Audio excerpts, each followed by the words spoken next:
Everyone's oh yes, oh yes, oh yes. Fantastic. You're talking about back in session. God save the state hospital. Let me see.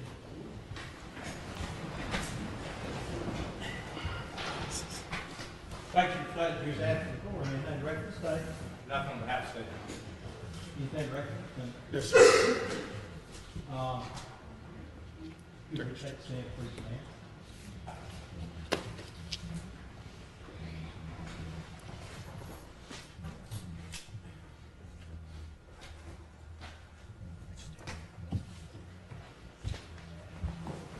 Sheriff, you may find your name.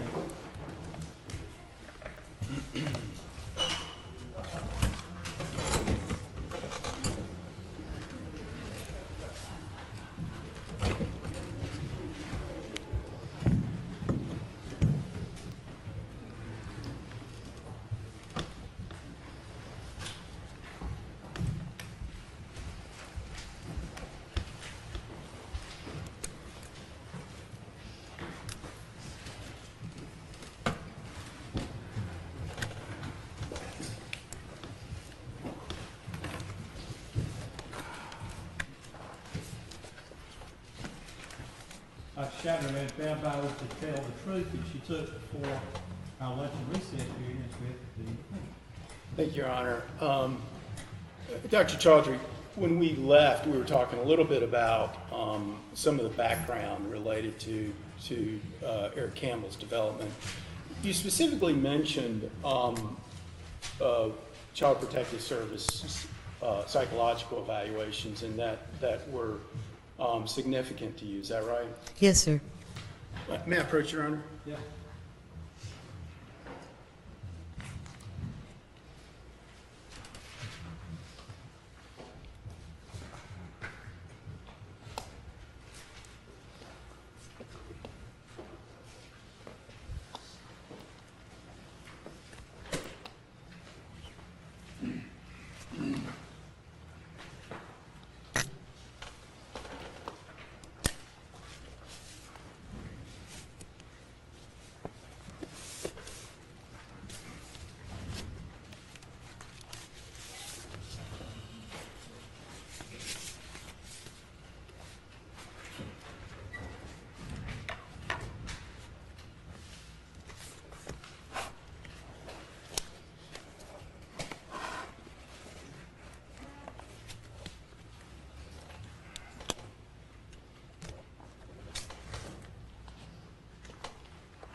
Dr. Chaudhary, I'm approaching with Defense Exhibits 48, 49, and 50. Do you recognize first Defense Exhibit 48? Yes, sir, I do. And what does that appear to be? This is a psychological evaluation conducted of Mr. Eric Campbell when he was 8 years, 4 months old. And was that something that you considered in your evaluation of this case and of Mr. Campbell in this case? Yes, sir, I did. And, this time I'd move to introduce Defense Exhibit 48. Me, Jack. That's mine. Dr. Chaudhary, I'm showing you what's been marked as Defendant's Exhibit 49. Do you recognize that? Yes, sir, I do. What is that? This is a psychological evaluation of Mr. Nicholas Campbell, at that time aged 12 years and 4 months. Now, was that something that you considered as part of your evaluation of this case as a whole? Yes, I did. And were these documents part of a larger or much more voluminous group of documents that you received from Texas Department of Social Services? Yes, sir, they were. Or you received them from us, but they came from the Department of Social Services? Your Honor, at this time I'd move to introduce Defendant's Exhibit 49. Yes, sir, because it's not of Eric Campbell, it's of Nicholas Campbell. I'm handing you what's been marked as Defendant's Exhibit number 50, Dr. Chaudhary. Yes, this is a family evaluation of Eric Campbell, Nicholas Campbell, and Edward Campbell, seen on June 14, 2001. And is that something that you considered as part of your evaluation of this case, or Eric Campbell in this case? Yes, sir. Your Honor, at this time I move to introduce Defendant's Exhibit number 50. Yes, sir, same grounds that it's not Eric Campbell's evaluation. Dr. Chaudhary, when we were talking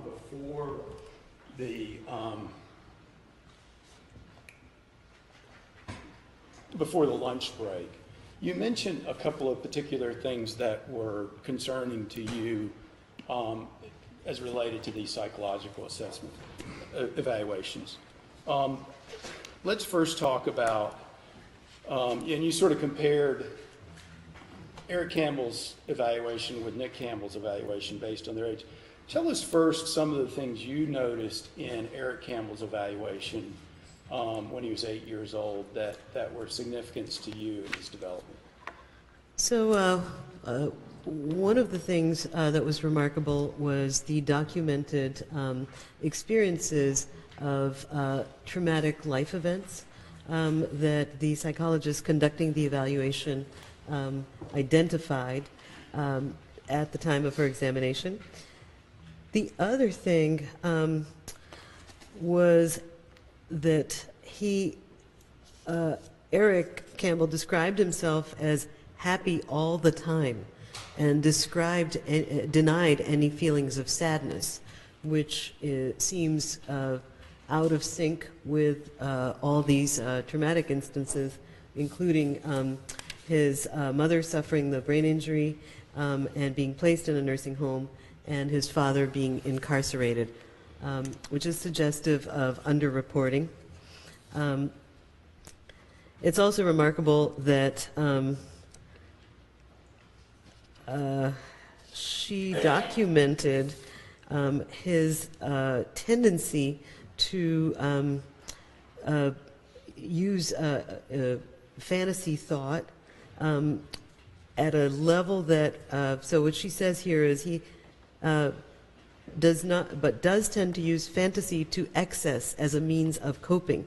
This is known as a common defense mechanism among children who are experiencing trauma and violence in their lives. There's another finding here where he talks about, Eric reported that he sometimes has nightmares, and they're usually about someone wanting to kill children. Another thing that was remarkable was when asked to talk about his most, well, it says here, Eric is uncomfortable when it comes to openly discussing painful emotional issues. For example, when asked to describe his worst experience, he refused and stated he did not want to talk about that. Because of this discomfort, he may become socially constrained or even isolated. This finding is particularly important because of his age. It suggests that many of the everyday exchanges that contribute to development are either avoided or approached with excessive caution. So all of this is remarkable because this was at a very early age and long predated the incidents that lead to the current charges. Now, you mentioned that there were some, in your mind at least, when you reviewed Nicholas Campbell's report, that there were some distinctions that you attributed to the difference in their ages. Can you tell us a little bit about that? Yes, it's remarkable because Nicholas was 4 years older than Eric at the time that this report was conducted. There are several instances in which it appears as though Nicholas is actually trying to appear, again, better than he actually is. He's responding with sort of ideal responses. Again, similar to Eric, but in many in other areas apart from just feeling happy. He also was unable to. Well, when there's a test known as a sentence completion test, and in Nicholas's case, the psychologist noticed that he was very guarded. It says here, on a sentence completion task, he was also very guarded, but he completed the sentence, my nerves are running short. That's the completion of the sentence from Nicholas. The psychologist writes, of particular significance was his sentence, I can't feel anything. Again, these are symptoms that are indicative of stress that he's not reporting, and I can't feel anything is specifically an indicator of numbing and avoidance symptoms in people who are experiencing trauma. Now, Dr. Chaudhary, based on just that information, would you be able to diagnose a child or something like that with some sort of mental disorder, just based on that information? No, not on that alone. But would those be things that you would consider important in follow-up? Absolutely. Now, there's also Exhibit 50, which is the family evaluation, and were there things in that evaluation that were significant to you in your review of this case? Yes, sir, there were. This was a family evaluation conducted of Edward Campbell, Nicholas Campbell, and Eric Campbell. Some of the remarkable things, first of all, was that the psychologists conducting the evaluations, sorry, not psychologists, mental health professionals who were conducting the evaluations actually administered rating scales similar to what we talked about earlier, to what I had administered to Eric. And in those rating scales also there was sort of embedded questions that are designed to identify exaggeration or falsification of information.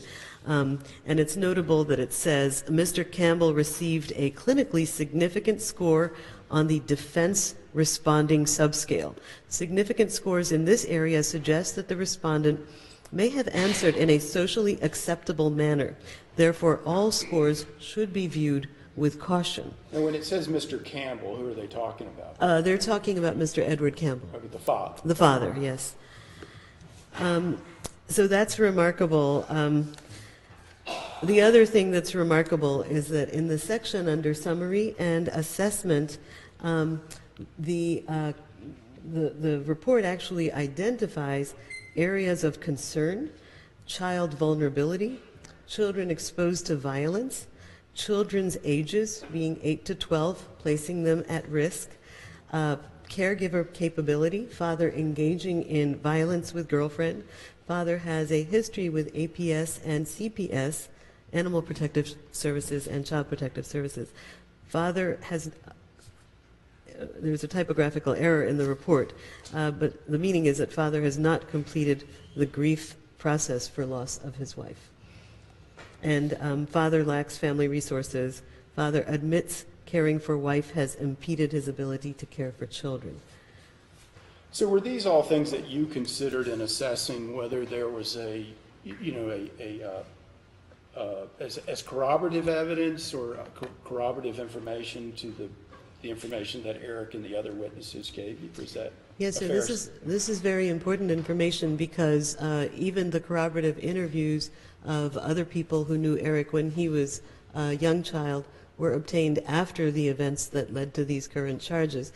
This is an actual documentation that occurred long before any of these current charges occurred, and I think this is very reliable information that indicates that this is not information that was changed or at all inaccurate based on things that happened since Mr. Eric Campbell was charged.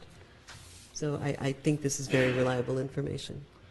Now, Dr. Chaudhary, I want to sort of shift gears here and talk a little bit about, you've talked about post-traumatic stress disorder, and I want to talk a little bit about the impact of post-traumatic stress disorder and how it influences decisions people make.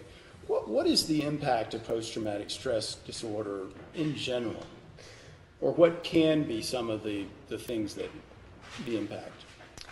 Well, the impact of post-traumatic stress disorder in general, sort of in a non-stress related environment, actually relates to how people live their day-to-day lives.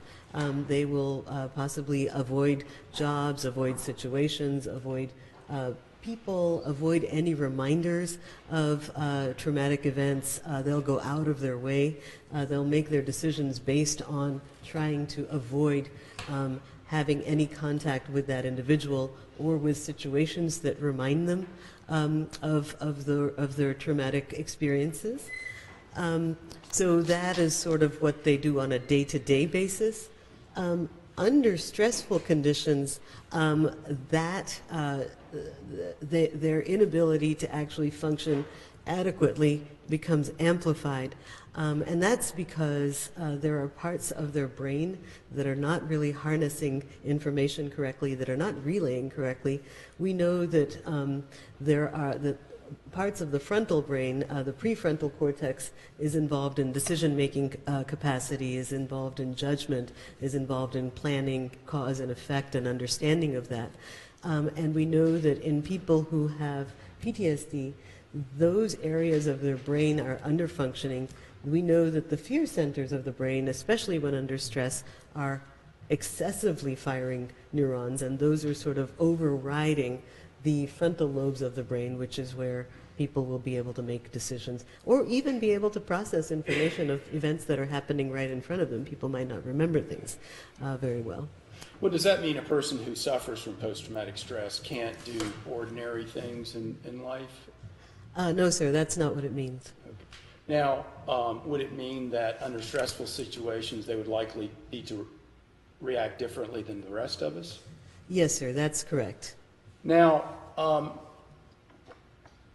in this particular case, were there things that were significant about your diagnosis as it relates to the allegations in this case? In other words, the people who were involved, Mr. Edward Campbell and Eric Campbell.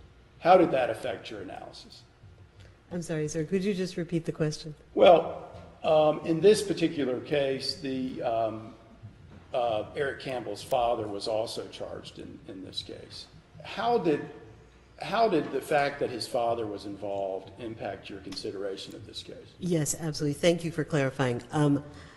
At the time that these events were occurring, the events that were leading to these charges, I think this is very important to identify that not only is an individual who experiences, who suffers from PTSD, operating at a different mental level than a person who doesn't have PTSD, but in addition, that they're not just experiencing a stressful situation. Mr. Edward Campbell was actually experiencing a horrific situation. He was Edward Campbell or Eric Campbell? I'm sorry, Mr. Eric Campbell was observing this horrific act of violence, and the person who was perpetrating that horrific act of violence was the same person who had perpetrated recurring chronic acts of violence on Mr. Eric Campbell since he was a young child. Not only did that occur, but then also after the death of the victims, Mr. Edward Campbell, Eric's father, went on to tell him about how he had actually killed Eric's sister when she was an infant, and kept talking about how it's not usually this messy. And for Eric, this was a horrifying thing to add on to what he had already experienced. So a lifetime of being the victim of physical and emotional traumatic just abuse on a daily basis, of being beaten to the point where he was beaten into submission, and then witnessing this horrible act of violence committed by the father who had committed acts of violence to him, and then being told that his father had also killed his sibling, which he had never known before that. So yes, I think it's very significant that the perpetrator of this this act of violence, this horrific crime, was also a person that Eric had suffered from violence as a result of his actions. Now, Dr. Chaudhary, do you have an opinion to a reasonable degree of medical certainty whether due to a mental condition or disorder, Mr. Campbell had the mental capacity to form specific intent to kill on the night of these events? Yes, sir, I do. And what is your opinion? My opinion is that due to being incapacitated by his symptoms of post-traumatic stress disorder, as well as being incapacitated by the chronic effects of post-traumatic stress disorder, that when faced with the events of that night, he was unable to have the ability to exercise appropriate judgment or caution. And do you have an opinion to a reasonable degree of medical certainty whether Mr. Campbell had the mental capacity to form specific intent to take property with the intent to permanently deprive the owners of its use? Yes, sir. And what is that opinion? Is it the same as? Yes, my opinion is that he was unable to form a specific intent because of the way that his brain was functioning at the time of the events.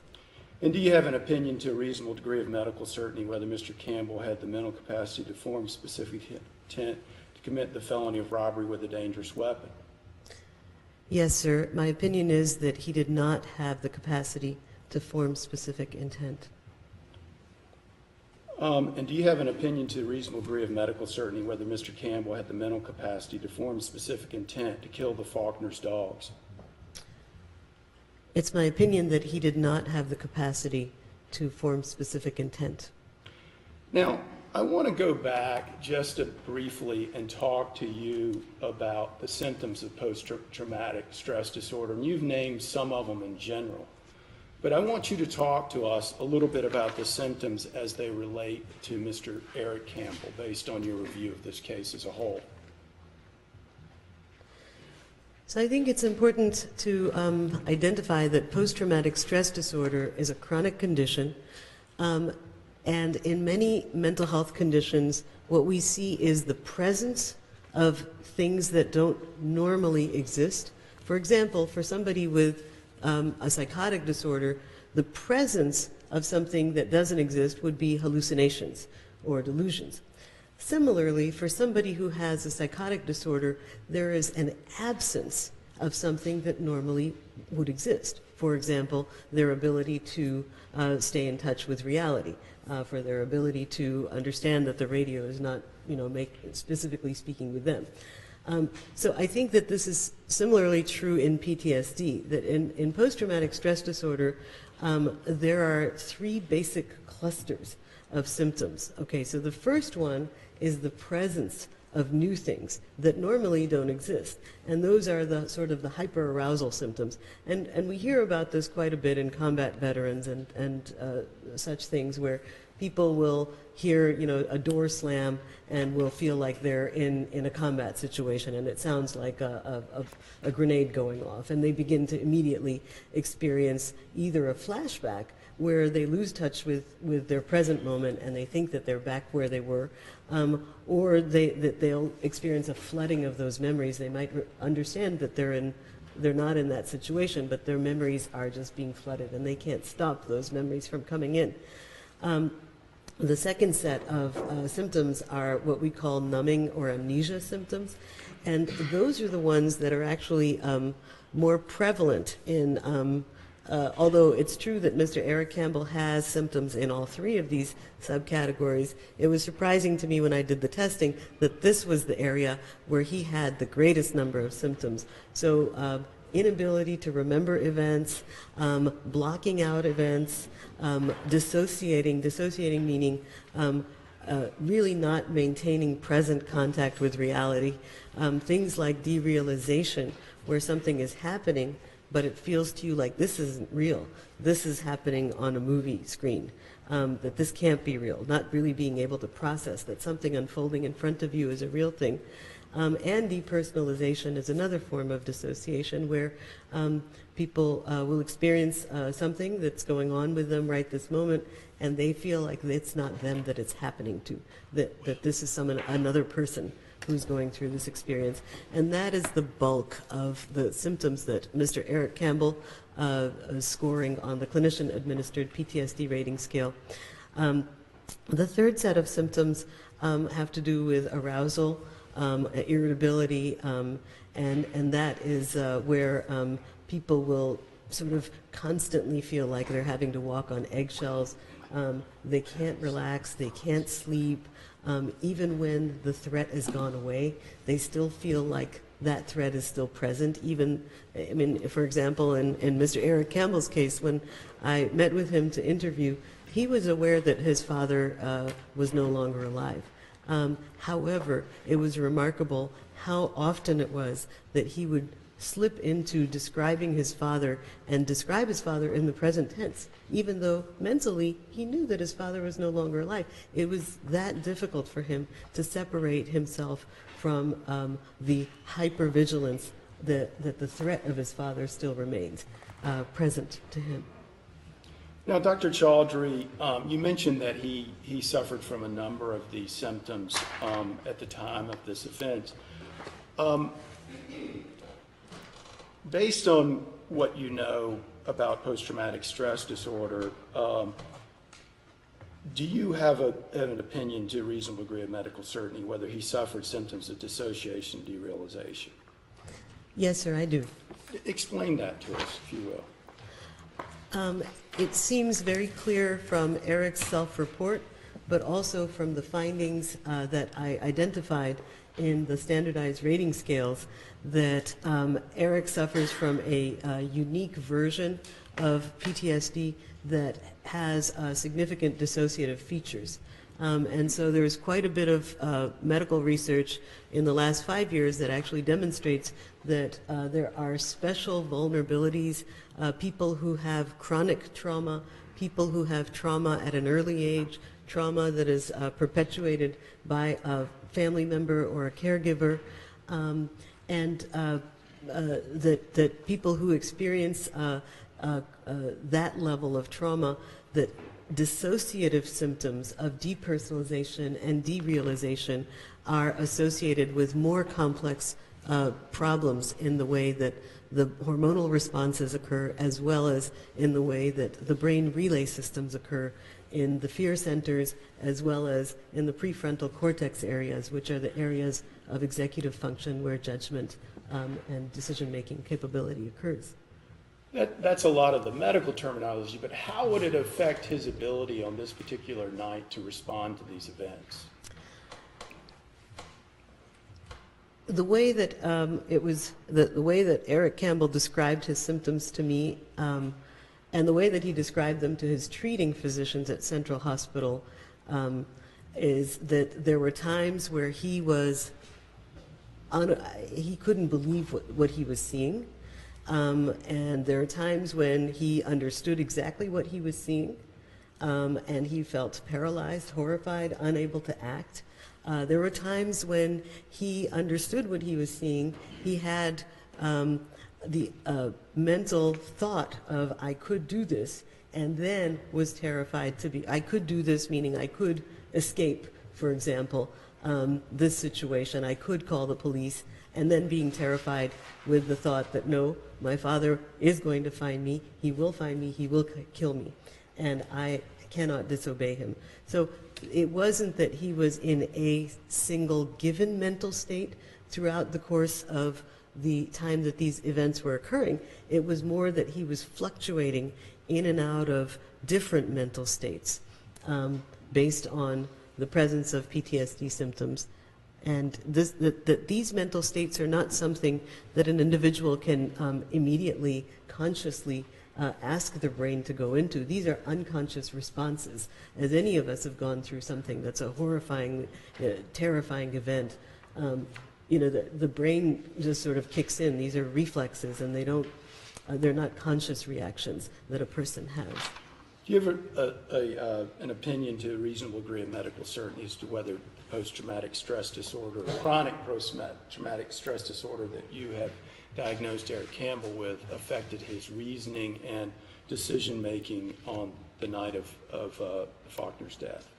Yes, sir. It's my opinion that the chronic post-traumatic stress disorder combined with the acute trauma of the events that he was witnessing impacted his ability to function mentally as one would ordinarily think would be appropriate.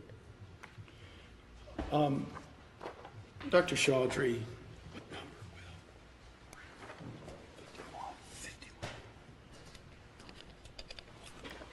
earlier you referred to some psychological testing by Dr. Fox. May I put it there? Yes.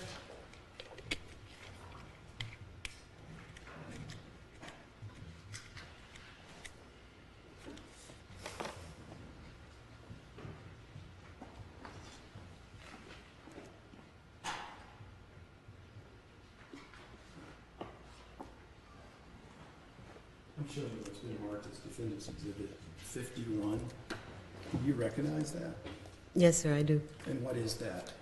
That is a psychological assessment conducted by Dr. Fox at Central Regional Hospital. And was that what you were referring to when you addressed her testing, her conclusions? Yes, sir, that's correct. Your Honor, this time I move to introduce Defendant's Exhibit 51. You do that. No, sir. Michael,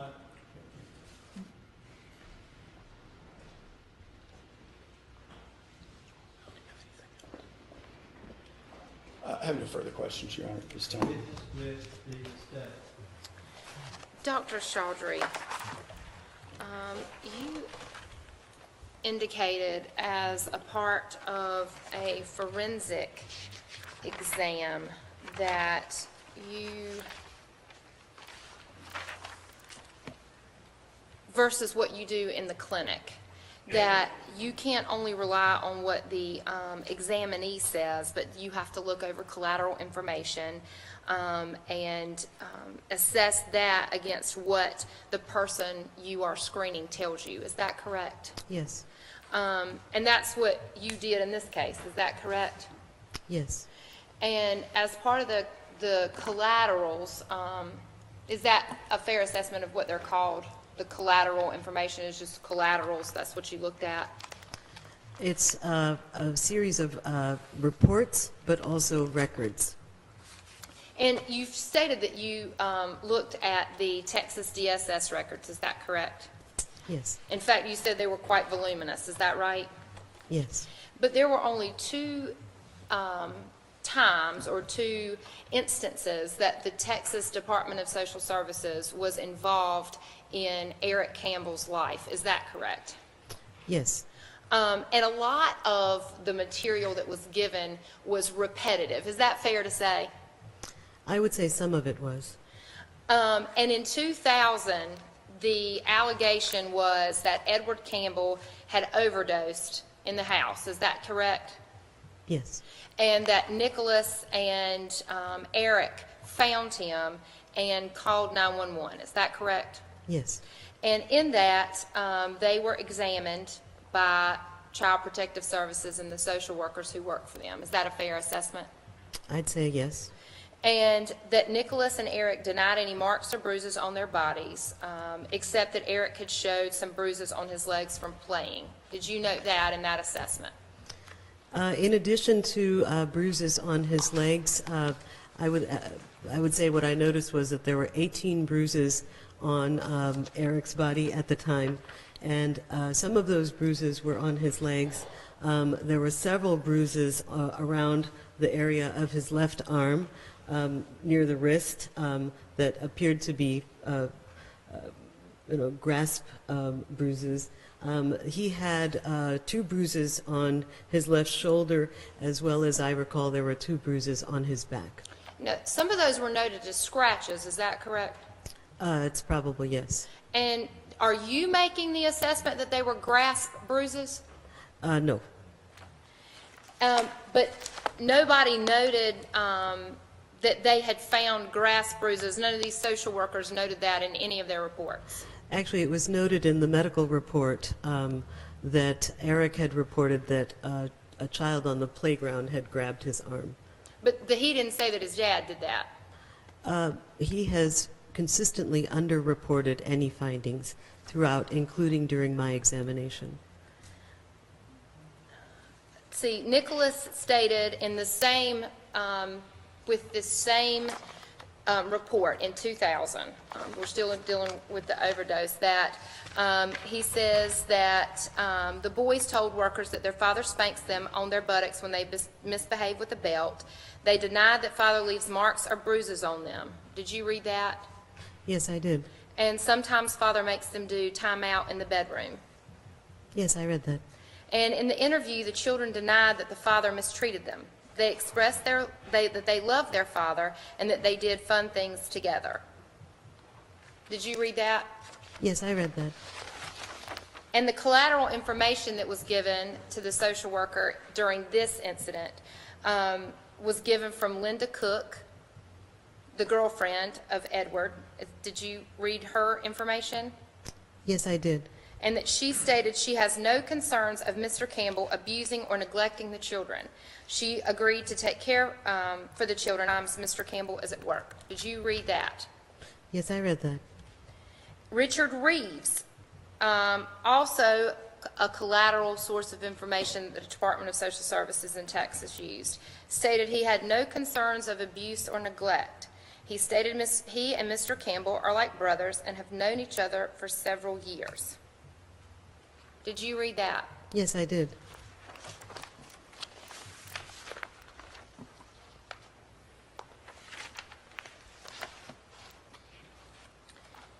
In fact, there was no, I'm sorry, Mrs.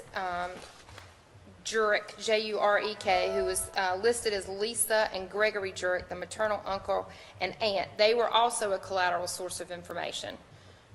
Yes, that's correct. And Mrs. Jurek, who was interviewed, stated that she had known Mr. Campbell for 13 years. She did indicate that he was controlling and secretive. Is that correct? Yes. And she stated that the children are bonded to the father, and she does not suspect him of any abuse. Did you read that? Yes, I read that. She stated that he may have an alcohol problem, but she is not sure. Is there a question, ma'am? Yeah. Do you recall reading that? I'm sorry. Yes, I did read that. And she didn't indicate that there was any abuse that she saw or thought about. Is that correct? I don't have a memory of it, but I just heard you read it, so I'll say yes. I don't have a memory of the exact words, I should say, but yes, the content I do remember. And again, the social worker spoke with Mrs. Cook, who they mean Linda Cook. Mrs. Cook stated that she had known Mr. Campbell for the last year and a half. She stated that she did not become close to his children and would watch them for him. She stated Mr. Campbell has not been abusive towards his children to his knowledge. To her knowledge, I'm sorry. Do you recall reading that? Yes, I think these are reports that are important because these were made by people who are very close to Mr. Ed Campbell, with the exception of the report from Mrs. Jurek, who is the maternal grandmother of Eric and Nick. Well, she's the maternal aunt, correct? I'm sorry, a maternal aunt, yes. And she indicated that Mr. Campbell is a controlling and secretive man. Right, and I think that's one of the few unfavorable reports. I think the point that I think is important here is that the people who were Ed Campbell's close associates, for example, his girlfriend at the time, or for example, his best buddy, his best friend, their reports were very favorable about Mr. Edward Campbell, and saying that they did not have any concerns about Mr. Ed Campbell abusing his children. I think it's important to notice that Eric's maternal aunt, as well as Eric's maternal uncle, had expressed serious concerns, and these people were not close or intimate partners or best friends with Ed Campbell. And I think that's a distinction that I made when I was reading the material I was provided. But the maternal uncle and aunt didn't give any serious allegations or concerns when they talked to the social worker who called them specifically about abuse. Is that correct? I would say that's not accurate. I don't have the paper in front of me, so I'd like to take a look at it to review it again. Well, would it refresh your recollection if I showed you a portion from the Texas Department of Family and Protective Services where they spoke to Lisa and Gregory Urich? Sure. May I approach?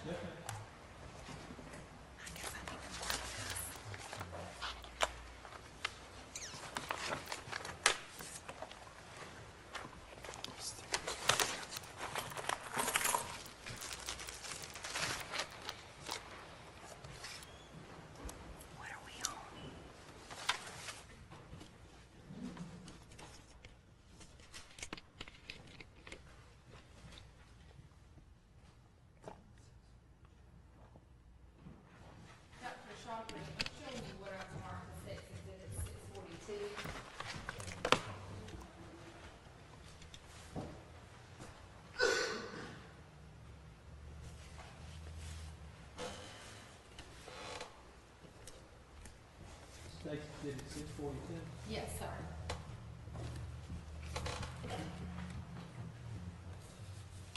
You see that this is from the Texas Department of Family and Protective Services, Yes. and it says collateral information.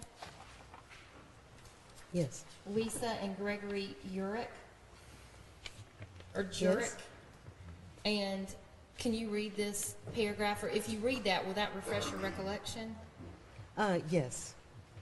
I think that the key words here are, she stated that Mr. Campbell is a controlling and secretive man, letting them know only what he wants them to know. So I think that that's actually very significant, because what we have is a pattern based on the Texas Protective Service reports later on, where Ed Campbell was answering questions in a way that was evasive and obscuring basically he was giving unreliable answers. And I think this is, again, indicative of the real questions about the reliability, not only of what the Urichs are reporting, and perhaps this is actually minimizing, but I think it raises real questions about the reliability of the collateral information provided by his best friend and his intimate partner at the time. And doesn't it also say in this paragraph, she stated that the children are bonded to the father and she does not suspect him of any abuse? Yes, it does say that. And you say that the material that you believe that the Department of Social Services in Texas reviewed is not reliable, but because it comes from Edward's best friends and his intimate partners at the time? I think it's important to keep those relationships in mind based on what report has been given. So if those are the reports that you also reviewed about Eric's childhood that came from his best friend and his girlfriend, wouldn't you also need to keep that in mind when looking at perhaps a bias that they had in whatever you read that they said to you? Yes, and that's exactly what the purpose of using objective scales in my report, as well as using additional records. I think records are very important, in addition to just reports from individuals at different times in the history. And in this, the investigative report, the conclusion was that they substantiated that Edward had been neglectful in his supervision. Is that correct? That's accurate, yes. That was the assessment, that neglectful supervision did occur. Is that correct? Yes, And then that case was closed. yes. Is that correct?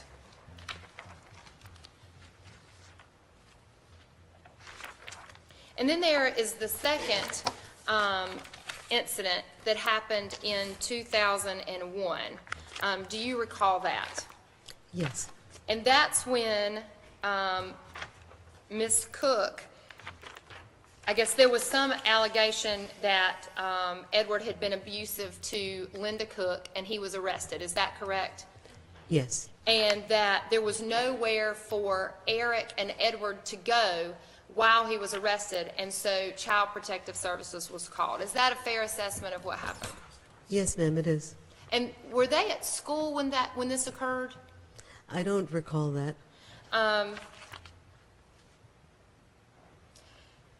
If on April the 18th of 2001, it's indicated in the investigative report from the Texas Department of Social Services, on April the 18th of 2001, father was arrested for a Class A assault warrant from the Katy Police Department. The children were in school at the time. Is that a fair assessment? Sure.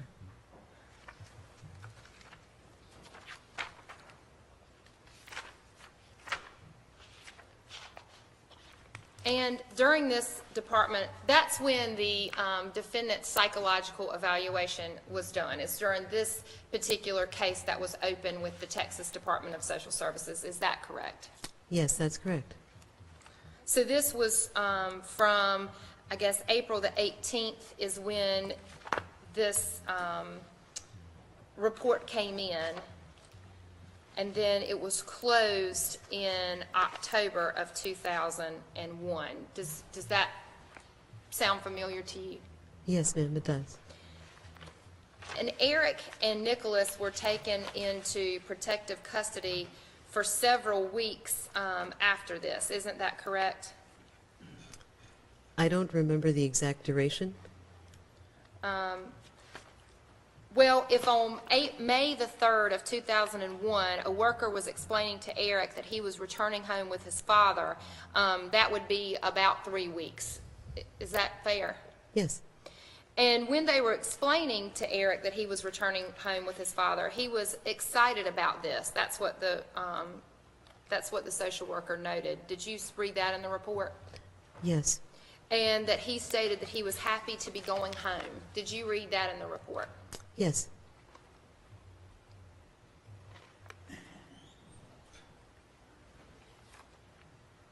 And the evaluation after this, well, let me ask you this. As part of this whole case file, is it fair to say that Eric and Nicholas will return to their father in around the 1st of May of 2001? Yes, And then Edward worked, or I guess for lack of a better word would say, worked at his case plan. Does that make sense? that makes sense. I mean, are you familiar with the Department of Social Services and how they work? I am to a degree. It's not my area of expertise. But is it a fair assessment that if children are are taken from the home and returned, that a lot of times Child Protective Services stays in the home? Is that correct? Meaning that they continue to evaluate and continue to monitor and continue to watch what goes on in the home? Yes, that's what usually happens. And so do the records reflect that that's what's happening here, that Edward was working his case plan? It appears as though there were certain recommendations that he did follow and certain recommendations that he didn't. At the time of the assessment, it's notable, and I can't, I think that it's important that throughout, at the time of the assessment and at least one other time, Ed Campbell expressed that he was only doing this assessment process because he was required to do it. He had been actually recommended to follow up with individual psychotherapy as well as grief therapy, and there is no clear evidence that I could find that he actually did follow up with any of that. But the Department of Social Services made the recommendation to place these children permanently back with their father. Isn't that correct? Yes. And they were only removed from the home for 3 weeks, and that's because he was in jail. Yes. And I think- they did a risk assessment and analysis report on Edward Campbell, they being the Department of Social Services. Yes. Are you familiar with that? Yes. One thing I would like to add, ma'am, that I think is important in the decision-making capacity, and of course I was not the caseworker or can't understand what was happening at the time, but I think it's important to underscore that a large portion of the decisions and the assessment around whether a child is returned to their parent custody or not really depends on what the child is saying. And as you have read, and as we've read here earlier, that both of the children, particularly Eric, has consistently been underreporting the intensity of the difficulty that he was facing at home. So I think that those decisions were not being made based on necessarily the most accurate information available. Well, he was evaluated by a psychologist, a clinical licensed psychologist. Isn't that correct? Yes. And that was in 2001. Yes. And her recommendation was continued placement with his father and brother seem appropriate. Yes. And that her concerns didn't have anything to do with abuse. I think it's important to identify that she documented enough information that at the time, as I had mentioned earlier, is not necessarily, and she didn't actually identify abuse, but there were indicators that are defense mechanisms that were present at the time. For example, Eric responding unrealistically, saying that I'm always happy all the time, as well as Nick responding, again unrealistically, saying I'm always nice to people and I never get angry. Again, these are signs and answers that are indicative of guarding, of withholding information, of underreporting information, of appearing as though things are better than what they really are. And that's fairly consistent in the case of children who are being abused by a parent.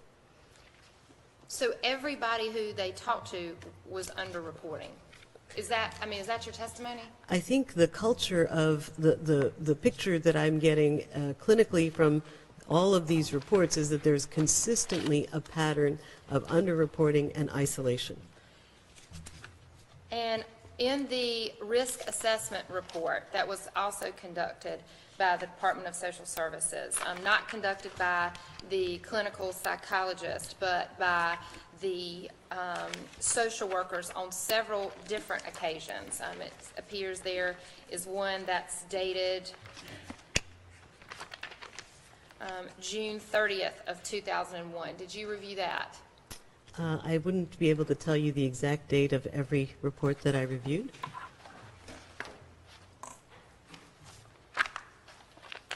Did you review risk assessments from the Department of Social Services? Yes, I did. And in the risk assessments, you notice that there are several different areas that the Department of Social Services looked at. The area of concern that's first, and this is they were, again, investigating and looking at Edward Campbell for neglectful supervision. Is that correct? Yes, that's correct. I think one thing that is remarkable to me as I was reviewing those, and again, I wouldn't be able to tell you the exact date, but I do think it is documented, and I was quite struck by this, as I'm sure anybody would be, is that in one of those risk assessment reports, it's actually documented that Edward Campbell threw Nick across the room. This is documented in the risk assessment, and at the end of that assessment, there's the recommendation is, well, there's no risk, and it's okay to leave him in the custody. So I think that I'm not entirely sure that there was 100% internal consistency, that those risk assessments would be completely reliable, especially given one in which there's a documentation of a child being thrown across the room by the father. So these risk assessments that are done, they are not reliable either. No, that's not what I'm saying. I'm saying that at least in one instance, it's questionable. And certainly, and that they acknowledge that that may, I mean, Nicholas reported that about being thrown across the room. Is that correct? Yes, ma'am. And knowing that, the area that they looked into was, the area of concern was a maltreatment pattern. And on the scale of concern, the social worker posted very little. Do you remember that? Yes, I do, and that's what I was struck by, the discrepancy of that. If you have a child who's reporting to a social worker that the father threw them across the room, and the social worker is saying there's very little area for concern, I actually think that's questionable, in my view. They obviously had some concern because they removed the children for 3 weeks, and they remained in the home. In the home, I mean, they remained connected to the children and to Edward from May until at least October, when this case was closed. Isn't that correct? My understanding is that the children were removed from the home for the duration of Edward's incarceration. And then they returned to the home in May of 2001. Yes. And then there is a risk assessment report that was completed on June the 30th of 2001, which would be after Edward and the children were back in the home. Yes. And the Department of Social Services remained engaged with them. I mean, is that fair to say with the dates that are on these documents? Yes, that's fair to say. And so they're obviously performing a risk assessment and being involved with what's going on in the home, at least from May until October. Isn't that correct? Yes, I think that's absolutely accurate in the way that you've described it, and I also think it's important to keep in mind that that process does not always is not an ironclad 100% sure process. I think particularly in situations where the only caregiver is the abusive parent, along with isolation from other additional support systems. Most of us who have had any cause to be aware of children who are involved with Child Protective Services are aware that usually it's somebody like an aunt or somebody like a grandma or somebody along those lines that will activate the DSS system. What we know here is that Eric, as well as Nick, they were living in a very closed family system. Children were not allowed in the home to come over to play. Children were not allowed over for sleepovers. Other parents weren't coming over to pick up the kid from a sleepover. There were no grandparents nearby. There were no other additional support systems. And I think that that's the part of it. It's not just what you see on a piece of paper that is important. I think what's also important is to identify what are the existing contexts and support systems in that individual's life and Eric Campbell's life at the time. And there really weren't anything there. I think the idea that children actually are happy to go home doesn't say that, doesn't identify that there is no abuse going on in the home. I think that that is an indicator that the children have some degree of bonding with their father, who's their only caregiver. And we know that even in cases where children are being severely abused by their parents, children will still maintain attachments to the parent because that is their only that's their only support system. We see this in relationship violence in battered women, where the isolation that occurs to somebody who is the victim of abuse and trauma then means that their only lifeline, their only connection with the rest of the world is their abuser. And so they're kind of relying on them, and especially this is even more so when you're a child. And Dr. Chaudhary, Eric Campbell attended elementary school, isn't that correct? Yes, And he attended junior high school. yes, And there is no record of any principal making any report to the Department of Social Services, isn't that correct? yes, that's right. And there's no record of any teacher making a report to the Department of Social Services, isn't that correct? That's correct. And there's no report of any school counselor making any report to the Department of Social Services, isn't that correct? Yes, that's correct. And Eric's best friend, Shane Warman, indicated that he came over to Eric's house on multiple occasions and spent the night. Isn't that correct? Yes, that's correct. And they had neighbors. Couldn't neighbors make a report to the Department of Social Services? My observation of the reports that neighbors provided was that they were terrified of Ed Campbell. But they and, never made a report, did they? Not as far as I'm aware.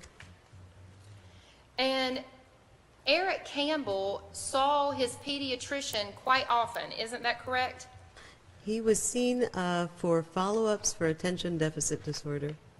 So I understand that in your report on page 3, you indicate that his pediatric medical records are quite sparse. Is that the term that you used? I think yes, that is. And Dr. Chaudhary, didn't Eric Campbell go to the doctor at least 21 times in 8 years? Didn't he go to the Pearland Pediatrics during that time? Yes, that's true. He was being seen periodically for ADHD follow-ups. In addition, he was seen because he had what's called Rolandic seizures. He was experiencing tonic-clonic seizures because of enlarged adenoids causing reduced oxygenation to his brain, and he would have seizures during the night while he was sleeping. I think to your point, again, the part that is remarkable, which is missing, are documentations around basic things like annual physicals, vaccinations. Children fall down, they get hurt, they go in for sutures, stitches. Active little boys, they fall down, they break a leg or an arm or a wrist or something. None of that was documented. So it really appears that the kind of pediatric services that Eric was receiving was related to his seizures and related to the attention deficit disorder follow-up, which was partly actually that Eric did get that medicine, but after some period of time, that medication was actually not being taken by Eric. That ADHD medication was being taken by his father. Because that's what Eric told you. That's what Eric told me, yes. And you said that active little boys fall down, they break their legs, they get scratches and bruises. Isn't that a fair assessment? What I would say is it's surprising that there is no pediatric follow-up for anything along those lines. Well, when the defendant went to Pearland Pediatrics, the records that I have stated that they basically did a well check when he went. They certainly discussed his medication, but there are records, at least here's February the 17th of 2015. They assessed his diet and his sleep history, his development. They talked about safety things in the household. Did you review those? Yes, I did. I think that those were, there were few notes that were that comprehensive. As far as I could tell, the bulk of the focus of the visit was around the ADHD follow-up. Well, just on February the 17th of 2015, it seems that they did a general pediatric physical, general appearance, and they noted it was normal, well-developed, and well-nourished, no acute distress. Head and face, general findings. And they went on to look at his eyes, his ears, his nose, mouth, throat, neck, lymph nodes, respiratory system, cardiovascular system, gastrointestinal system. Did you review that from February of 2015? I don't have an exact recollection of the note, but what you're describing sounds like a well-child checkup. And again on September the 14th of 2005, there's actually a notation where the Adderall was discontinued. Do you recall that in any of the pediatric records that you reviewed? I'm sorry, I don't have a recollection of these dates. Well, you indicated that the records were quite sparse, but there's actually quite an extensive record here from Pearland Pediatrics. Isn't that correct? Well, I would say that it's not as extensive as I would have expected, given the age of Eric Campbell. So 21 times in 8 years is not a lot of times going to the doctor? That's not uncommon for children who have ADHD, and the reason for that is that ADHD prescription medications are for stimulants. Stimulants are medications that are controlled by DEA, and what that means is that unlike your child's asthma medicine, which is a medication that the doctor can write a prescription with multiple refills for, a stimulant prescription is a medication that cannot be given refills for. And so children who are taking ADHD medicines often actually do have more follow-up visits because they need to go in every month to get a new prescription for their stimulant medication. So he's going 3 times a year? And that you don't think that that is adequate? What I'm saying is that it's not as I would be expecting for a child his age. I didn't see any records of his early childhood pediatric care that was given in his early childhood. He has a history of a head injury which appears to have been sutured. I didn't see any records of those. So I think that there are things that I would have expected to see in the records that I didn't see. He saw a neurologist for the seizures. The seizures that you indicated. Is that correct? Yes, ma'am. And there was a record from the Texas Children's Hospital where he was seen for that. Do you remember that? Yes, he underwent surgery. I'm sorry? He underwent a tonsillectomy to relieve him of the seizures. And they also did a physical exam, a neurological exam. Is that correct? Yes. When they did they perform a sleep study on him? Yes, they did. And as part of that, they did a physical exam, a neurological exam. Isn't that correct? Yes. And they noted that there were no abnormalities found. Yes. And you also reviewed, as a part of your collateral information, the juvenile records in which the defendant was,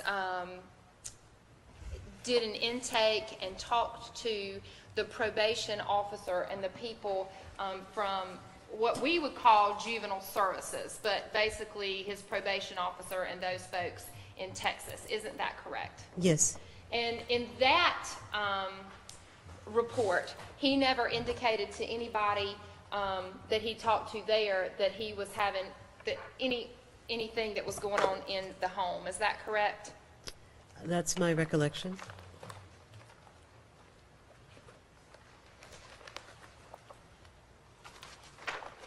And that was on May the 12th of 2010. Isn't that correct? I don't have the page in front of me. Well, when he was 17 years old, does that makes sense. Does that make sense that that's when he was talking to those folks? Sure. And this was after he had vandalized a church. Is that your recollection?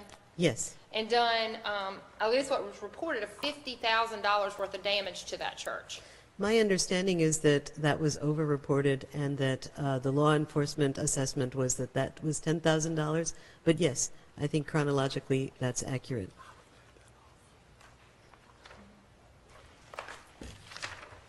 And he had a intake or a predisposition report with Katie, it looks like Sarral, Katie Sarral. Did you remember looking at that?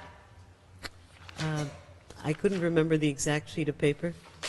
May I approach? Yes, ma'am.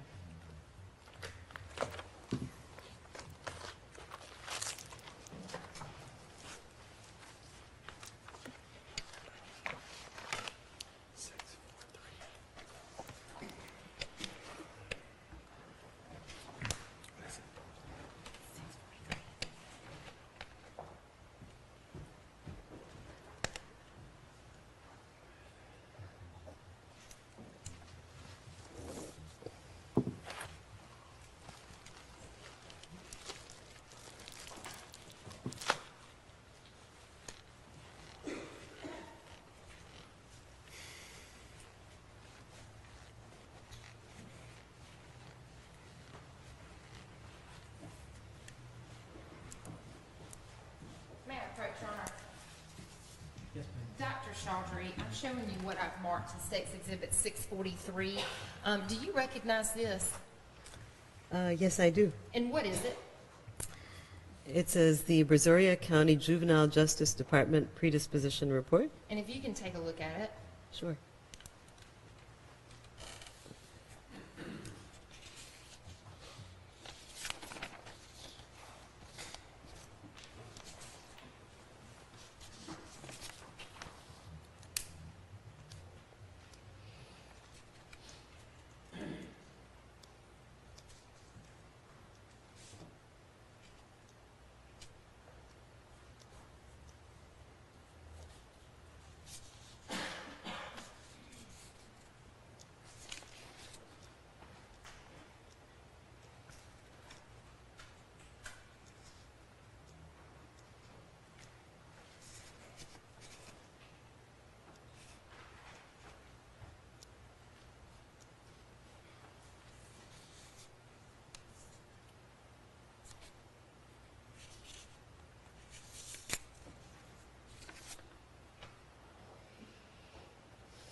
Does this refresh your recollection of this juvenile justice report? Yes. And in this report, Dr. Chaudhary, did you notice where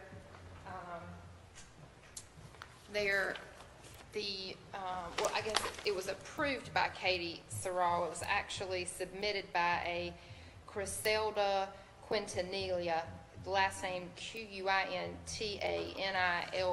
Did you see that? Yes. And that she's a juvenile probation officer. And I would assume that in this report that there are questions that are in this report and they ask the questions that are on the report. Is that sort of what this layout looks like to you? Is that what that State's Exhibit 643 looked like? That's, yeah. And she asked Mr. Campbell about his relationships with his teachers and principals, and he said good. Is that correct? Yes. And said feelings about school, and he said, I like it. Yes. And aggressive or violent behavior, and again, he reported that nothing makes him angry or upset. Is that correct? Yes. Suicidal thoughts, none reported.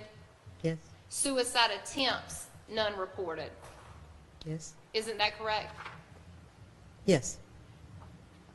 And he gave some information. They even misstated miswrote his father's name on this. Did you notice that? I did. That they said that his father's name was Eric Watson Campbell as opposed to Edward. Did you see that? Yeah. And on the back page it says relationship with his father. Eric stated that he had a good relationship with his father. Did you note that? I did. Disciplined by his father, that his father will ground him for discipline. Did you notice that? Yes. Relationship with his stepmother, he stated had a pretty good relationship with her. Yes. An impression of childhood. Eric stated that his childhood was fun. Did you Yes. note that? And that they put him in the care, custody, and control of his father, and he had a curfew, and that he was not supposed to have any contact with Shane Warman. Did you notice that? Yes. But there's no indication that he followed those rules, are there? I believe there were other recommendations that he did follow. I don't know whether he followed those rules in particular. Sure, he was supposed to do some community service, pay some restitution, write some letters to folks. Yes, And in order to do that, the case was, he was going to be off probation and move on. Is that correct? that's my understanding. And as far as you know, he did, correct? I mean, he paid what was supposed to be paid and wrote these letters and moved on with his life. As far as I know, yes. In your report, Dr. Chaudhary, you indicated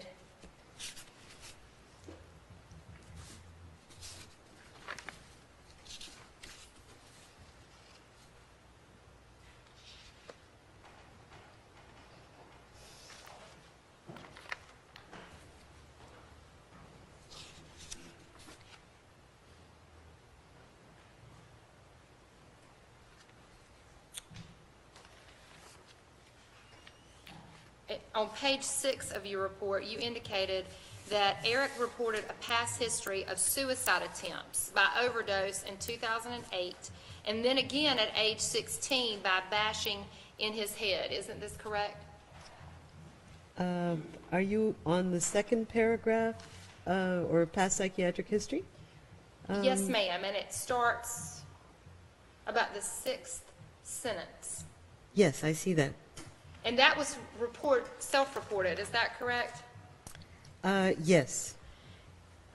And do you take into account in your report where it was noted in the juvenile record that he did not tell them about any past suicide history? In fact, he said that he hadn't had any past suicide attempt. That's a discrepancy. And you didn't note anywhere in your report about the juvenile record, isn't that correct? The past psychiatric history that I was referring to were not only information that was directly provided to me by Eric Campbell, but also notes that were documented in the Central Prison medical records, which is where this was also documented in those findings. That he self-reported. That's I couldn't tell you what was the detail of those notes, but I'm assuming yes. And you didn't know anywhere in here about the juvenile record or that there was a inconsistency in what he had reported to you and what the collateral information was? No, that's right. I did not document that inconsistency. And when in the report, you talk about on page 2, page 2, 3, and 4. I guess it's basically all the background information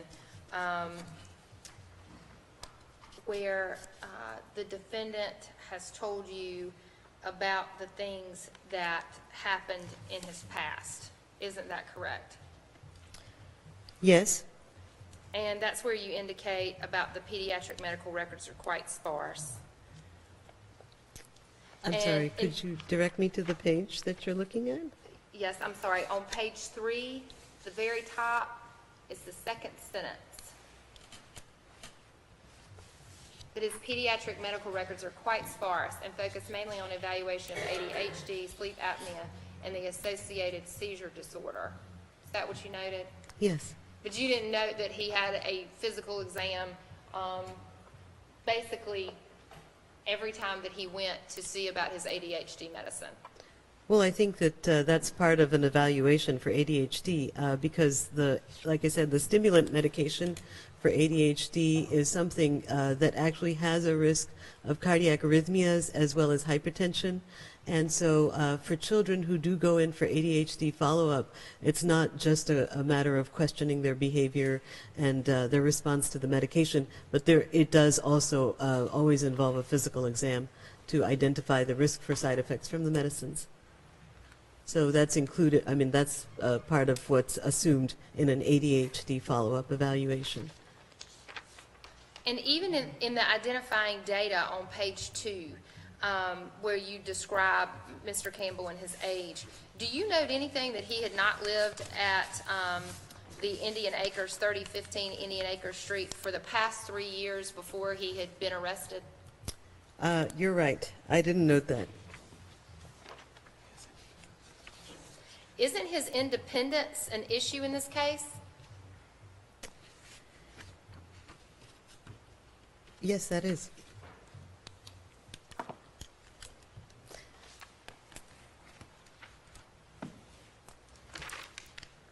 I will say that I didn't actually find any documented alternative address, and that's part of why I put this, because this was the permanent home address.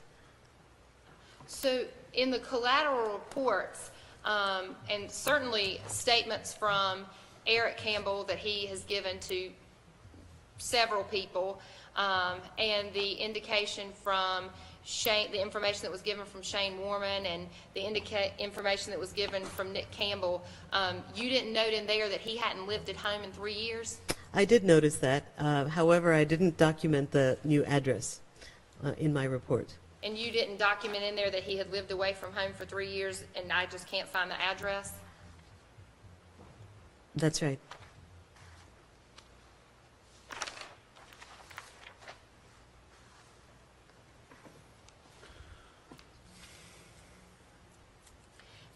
And on page 4 of your report,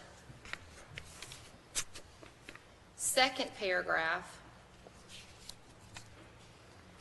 there are several recorded instances where the Texas Department of Family and Protective Services substantiated neglectful parenting by Ed Campbell. Do you see that sentence? Yes. And Eric was placed in foster care frequently. But that's not accurate. Yes. Is it accurate? No. But it's in your report that you based your opinion on. Yes, this is a preliminary psychiatric report, and that there are that would be one of the inaccuracies in my report. So have you done a final report? My final report is being presented in this testimony Where is it? as part of my presentation, as part of the conversation we're having. So you haven't,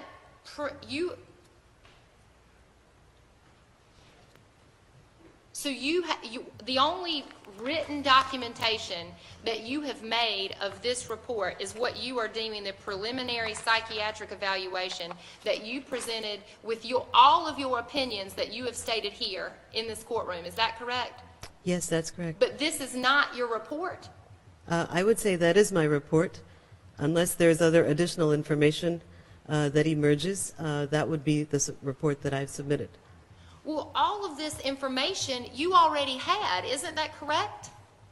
Yes, that's correct. So you had the Department of Social Services records before you testified in this courtroom today, didn't you? Yes, that's correct. And so you knew that him being the defendant being placed in foster care frequently was not correct.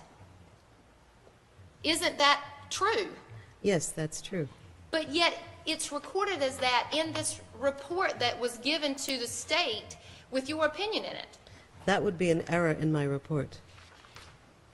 And the same with the defendant not residing at the residence for the past 3 years. You knew that information before you testified today. Isn't that correct? That's true. And that also is an error in your report. I would say neither of these is an attempt to mislead by omitting any information. But it's what you based your opinion on. What I would say is it's not merely the instance of his address or the frequency of him being held in foster care. I think what is relevant to my report and what really is the foundation of my report does not explain the address of Mr. Shane Worman's grandmother's home or how many times he was placed in foster care. The foundation of the report is based on a consistent pattern of isolation, of underreporting, of his also his consistent reporting of the events that led to the present charges, the findings that not only I, but also Dr. Fox had on his psychological evaluations that really identify that Eric Campbell, throughout the course of my assessment as well as Dr. Fox's, has not been trying to hide any information. So yes, there's an error in the frequency. Yes, there's an error in the address. Neither of those is indicative of any changes, in my opinion, on the mental state of Eric Campbell. Well, you said that this was preliminary and that you were going to give some final report at some other time. Is that, or as you testify? That's not uncommon, to identify preliminary findings as well as final findings in testimony. So are you're going to prepare another report? Is that how that works? There's no indicator that that needs to happen. We're here with the findings that I've already presented. And in those findings, you just said, and you noted on page 9 of your report, under the history of the incident in question, you noted that it is also on the after history of incident in question, it's the first paragraph there, the last sentence. It's also notable that the account Eric gave me of this incident is very consistent with the police interview transcript. Is that what you stated here? Yes. And so would that be the police interview transcript that you reviewed of the defendant talking with Roger Baker on January the 1st of 2015 in West Virginia? I don't remember the name of the officer. Well, what police interview transcripts did you review? I don't have them in front of me. I wouldn't be able to give you the names of the officers right off my memory. On the front of your report, in the the second paragraph, where you discuss what you examined, it says discovery files pertaining to this case. Does that include statements that the defendant gave to a law enforcement officer on January the 1st of 2015 while he was in West Virginia? Yes, that's what I'm referring to. And also a law enforcement interview that he gave to detectives Doug McPhee and Steve Hayes January the 2nd of 2015 while he was in West Virginia. Did you review that? Yes, ma'am, I did. And is it your opinion that the account that Eric gave you is very consistent with the police interview transcript? I would say it's surprisingly consistent given the mental state and given the events that he had just gone through at the time that he gave those reports. And I think it's remarkable that even though several months have passed intervening, the reports, the basic account that he's provided has remained fairly consistent, not only with me but to other people that he reported.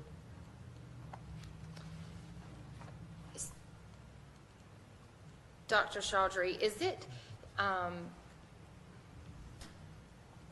so when did you interview Mr. Campbell? The first time I interviewed him was in November of 2016. And when's the next time you interviewed him? December 13, 2016. And the next time? January 17, 2017. And the next time? January 31, 2017. Did you interview him anymore? No, I did not. So you talked to him almost 2 years after the date of this offense. That's correct.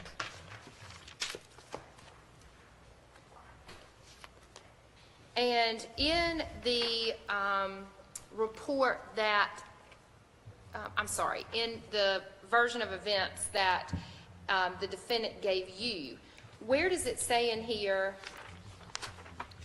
that he and his dad were driving down Highway 96 and they saw an older gentleman at the mailbox and they stopped the car?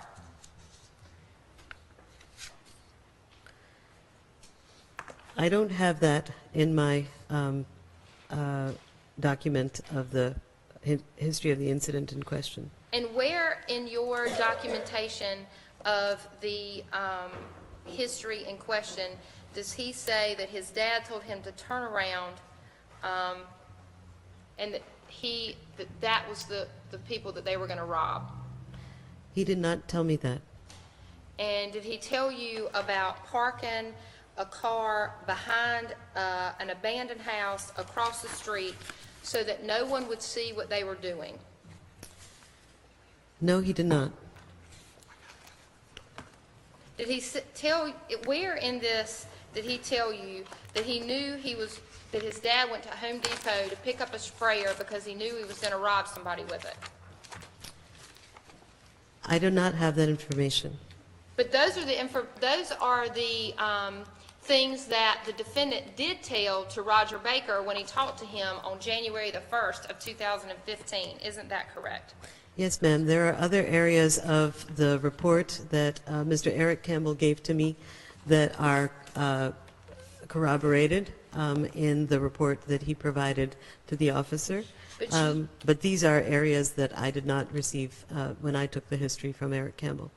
Because he didn't tell you about them. That's right. But you say on page 9 of your report that Eric gave me it is notable that the account Eric gave me of the incident is very consistent with the police interview transcript. Isn't that what you wrote here? Yes, that's what I wrote.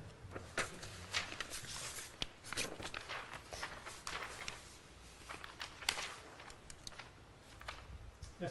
Ladies and gentlemen, we'll take our afternoon recess at this point. During this time, if you do not talk among yourselves about this case. Do not talk to the parties, the witnesses, or the lawyers about anything at all. Further, duty not to talk to anyone else, allow anyone else to talk with you or to say anything in your presence about this case. If anyone communicates with you in any fashion, you let the sheriff know about it when you come in. Don't do any individual research, investigation on your own about any issue touching on this trial. Stay away from smartphones. And do not form or express an opinion about this case during this time. With that, ladies and gentlemen, while everyone else will remain seated, I'm going to excuse these 17 of you and ask that you return and assemble in the jury room at 15 minutes after the hour 4. Again, we go by that clock. That's right.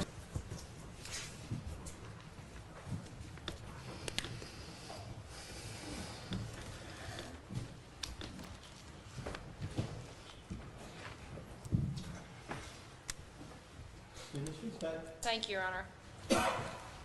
Dr. Chaudhary, in the version of events that the defendant gave to you and that you reported in your report here, where does he say that that his dad and his dad had had conversations and that he knew his dad was going to rob a house? It doesn't say that in my report. But it does say that in the police interview, doesn't it? Yes, that's right. But you don't account for that in your report. That's right. And he talks about, again, picking up, certainly when he spoke with the Granville County Sheriff's Office, that they went to Home Depot and they picked up chemicals, specifically lye. Isn't that correct? Yes. And where in your report do you even mention anything about chemicals? I don't mention that. And do you account for the inconsistency in your report? I do not. One thing that I think is important to identify, and I did identify this in my report, is that it was very difficult to obtain the history of the event from Mr. Eric Campbell. It was remarkable that he was experiencing what I would say dissociative symptoms during the time that I was interviewing him. If you look at my handwritten notes, it's sort of one sentence about what was happening on the time of the event, and immediately the next sentence starts talking about something that, as I was interviewing Mr. Campbell, I assumed was related to the incident However, it was sort of his brain was moving on into this tangential thought process, and by tangential I mean that it was going back into something that had occurred in the past. It was very, very difficult for him to focus and to be able to give me a linear account. And so it's not surprising that there were some things that were missing. And yes, I didn't identify that discrepancy in my report. And you didn't confront the defendant about it in your handwritten notes? Meaning when you were talking to him, you didn't ask him about the inconsistencies between the version he was giving you and the version or what he told detectives 18 hours after this happened? Yes, that's right. You didn't confront him with that information? That's right. And you didn't confront him with the information that you had, the information that he gave to detectives on January the 2nd of 2015. Isn't that correct? Yes, that's correct. And you're talking to him almost 2 years after this. Isn't that correct?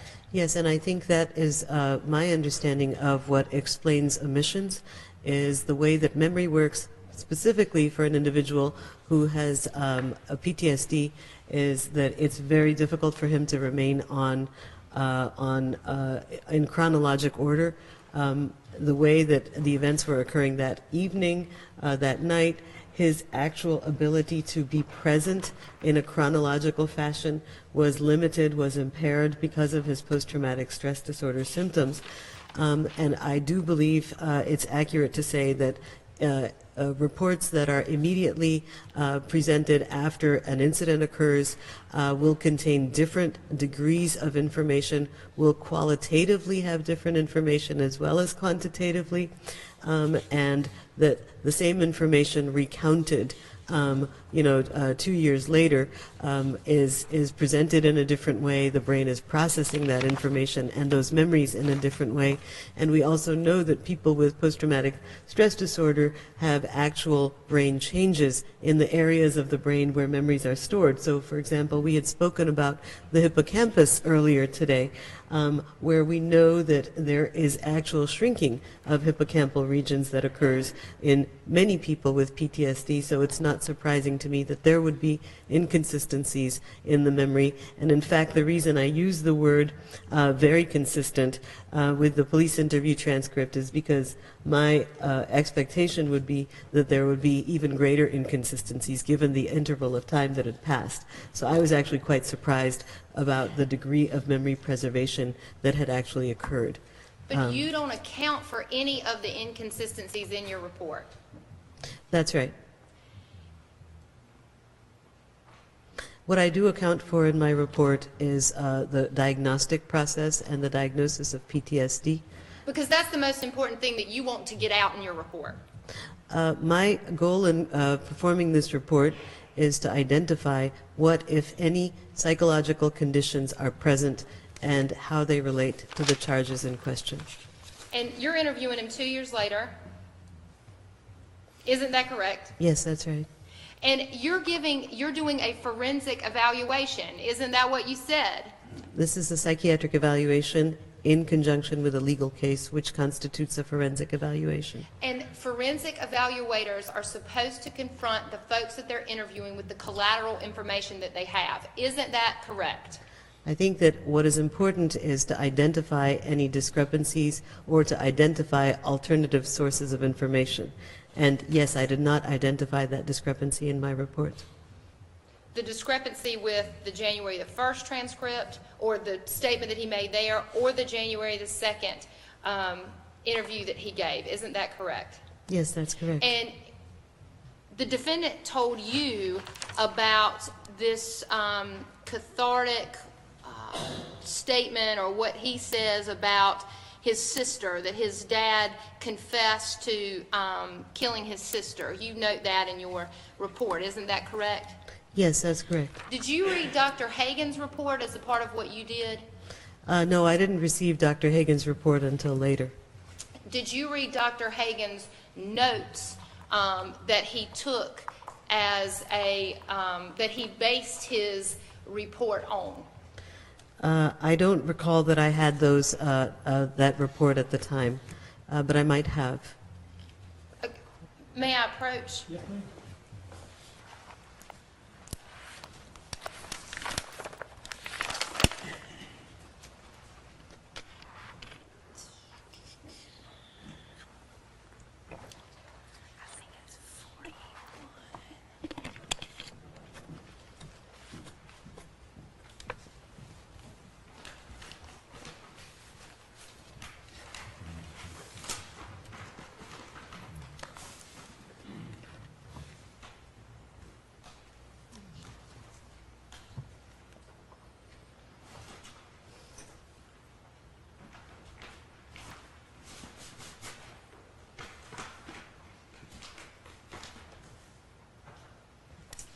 So I'm showing you what's been marked and admitted into evidence as Defense Exhibit 41.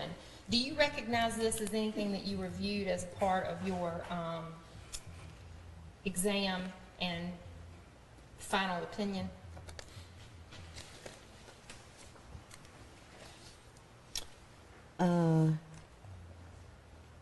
Yes.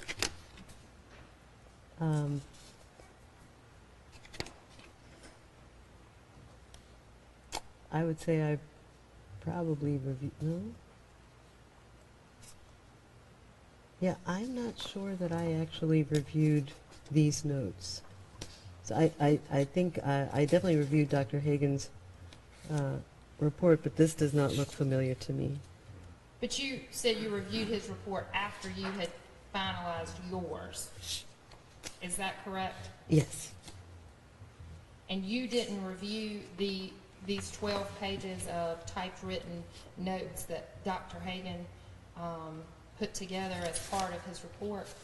I may have reviewed them, but I don't have a clear memory of reviewing these. Well, as you're looking at them now, is it fair to say that there's no mention of Michelle or anything that the defendant says about what that his dad said anything to him about his sister?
And specifically, Dr.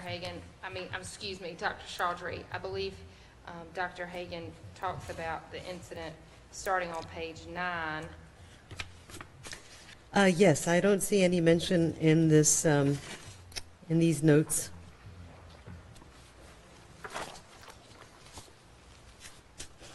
But you said you didn't review those notes as a part of this, this incident. Well, I clearly remember reviewing the Dr. Hagen's report. I may have reviewed these sometime back in the fall, but they're not jumping out as a clear memory to me. But there's no mention of Michelle in those notes. Is that a fair assessment? Yes. And in your report, there is no mention at all of any chemicals that were used. Is that correct? Yes.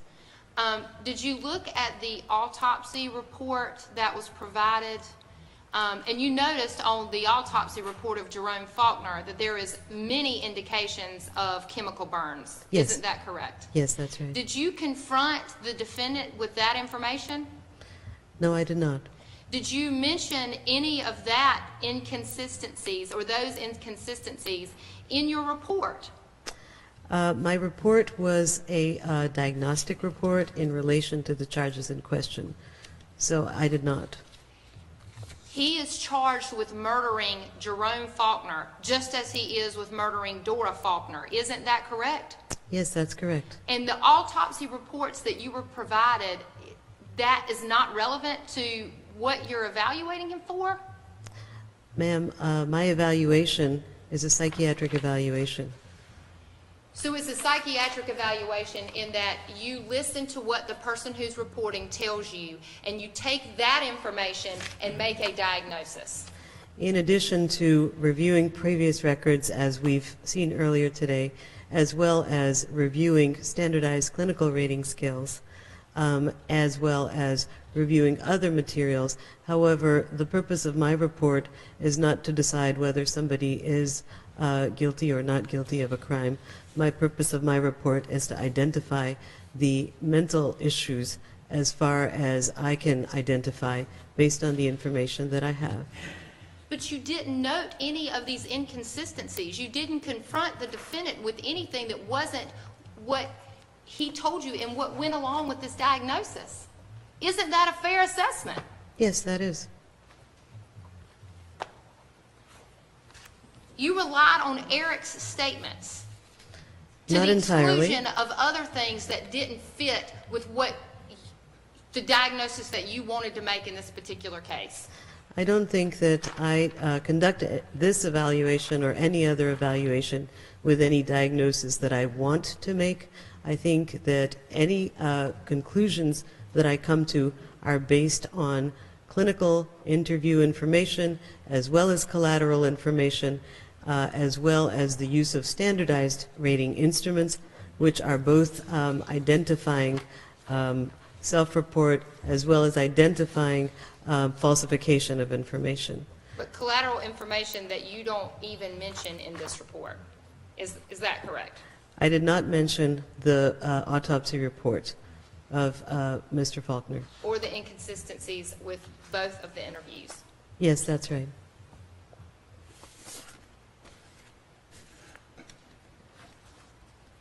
Where in this report does the defendant mention to you the plan that he had with his father?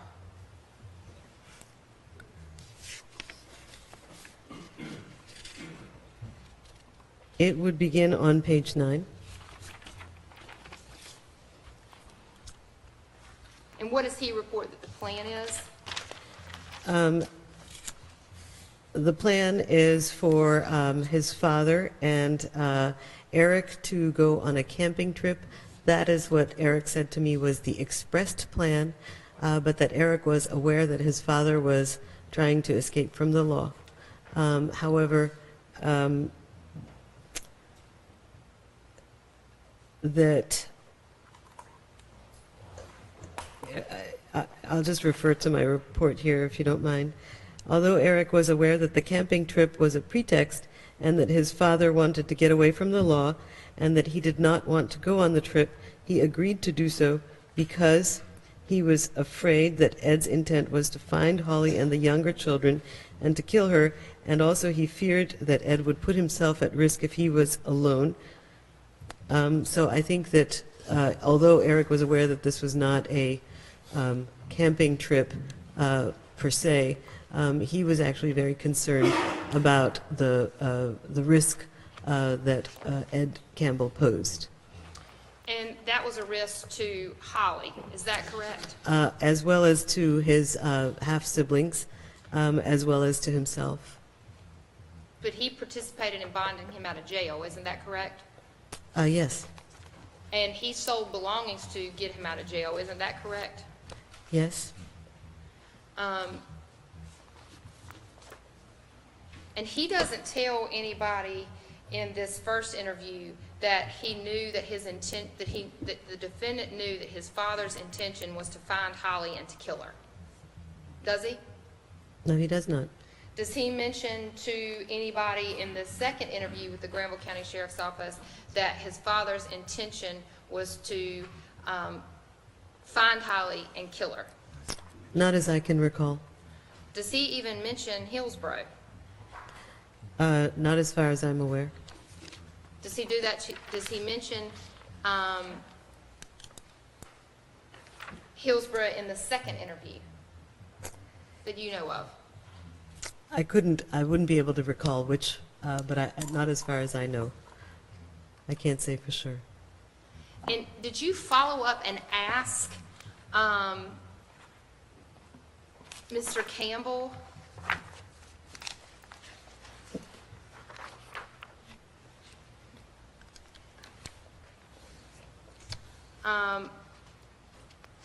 why that was part of the reason that he was going to come with his father, because he knew that he was looking for Holly and was going to kill her? Did you follow up what his role was supposed to be in that?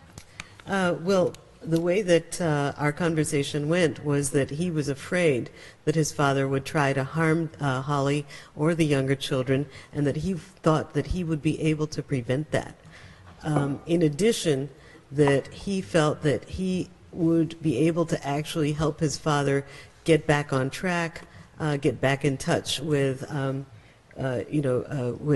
his father had been off drugs for a while. He wanted his father to get back in touch with nature and to recover from the substance use. And did he tell you that when he left Texas that the defendant actually packed up the car or packed up the Suburban? Yes. Did he tell you that his father had given him a packing list? I don't recall that I put it in my report, but I do recall that him telling me that they were packing up stuff and that his role was to pack up the truck. And you didn't note that in your report? No, I didn't. Did you note in your report that that packing list included a crossbow? No, I didn't. And a sword? I did not. And a spear? No, I didn't. And multiple tools? I did not. And a diving equipment? That's not noted in my report. And is it noted in your report that they went to Home Depot and bought the chemicals that they used in killing Jerome Faulkner? No, that's not noted in my report. And in the report, is it noted that they stopped along the way to buy goggles and gloves? That's not noted in my report. Is it noted in what he told you at all? No, it's not.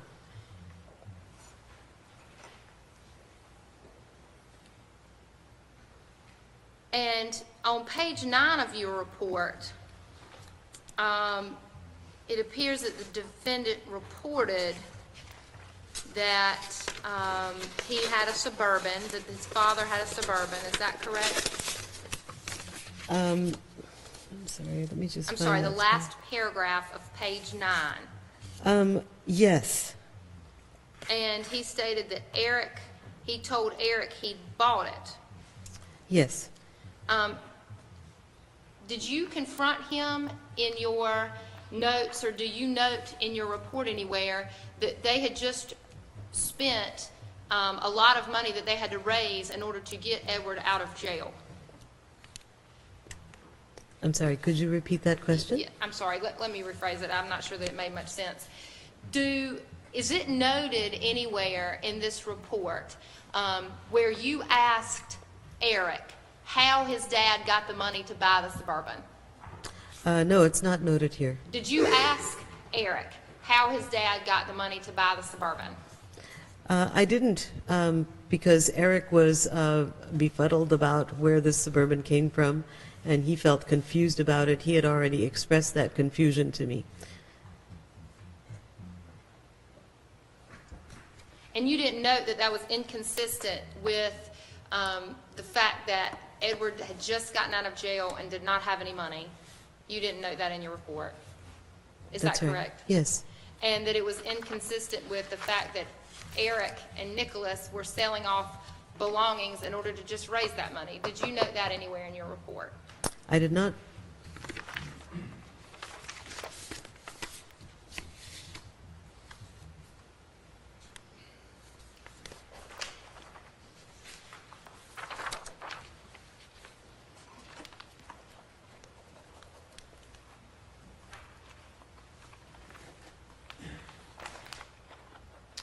On page 10 of your report, the second paragraph Yes. At the end, it said, my dad outpaced me a little bit. This it seems to be about when he's, well, in fact, if you could just read that second paragraph. They continued driving for 3 days or so, and he thinks they ended up in South Carolina, where they stayed a few days. His father was drinking and driving erratically the whole time. Eventually, they headed toward North Carolina to look for a camping place. It seemed to Eric that his father was looking for Holly. He seemed to think she had moved to Hillsborough. As night fell, they were looking for a place to stay and were walking around in the dark, looking for an empty house to take shelter in. It was very cold, so to stay warm, they began to run. My dad outpaced me a little bit, but I was trying to keep up with him. He broke off to, it should say two, he broke off to the right, and I lost sight of him. And then the defendant goes on to state that that's when his dad goes, he saw a shadow slip from one building to another. Is that correct? Yes. He watched his dad ring the bell at the house and heard a man answer the door and say hello. So he tells you that all of this incident happened in Hillsborough. No. So the way that it was described was that after they left Hillsborough, they went driving up to the west, to the northwest. And I think I described that at another point. But as I said, it was very difficult to follow the actual sequence during the course of my interview because of the way that the history was being presented, and it was very difficult to keep Eric on track.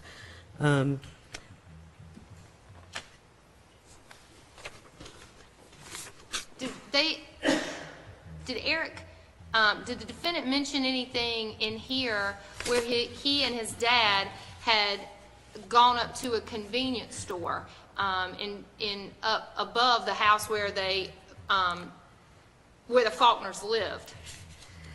I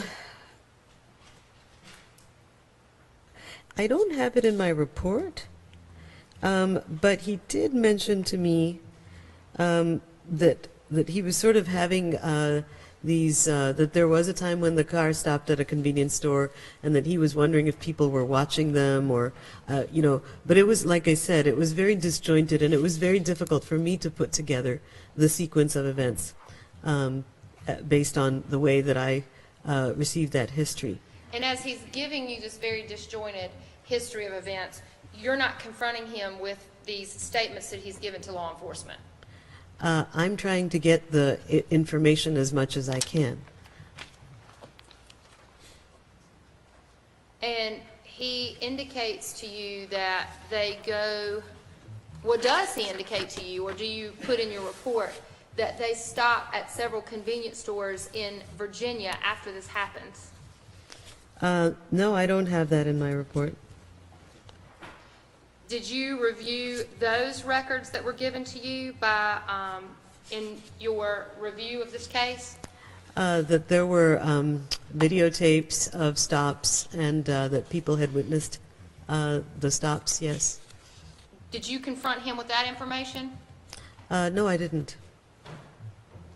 Did you confront him with the information that he was in 2 different convenience stores when his father wasn't around?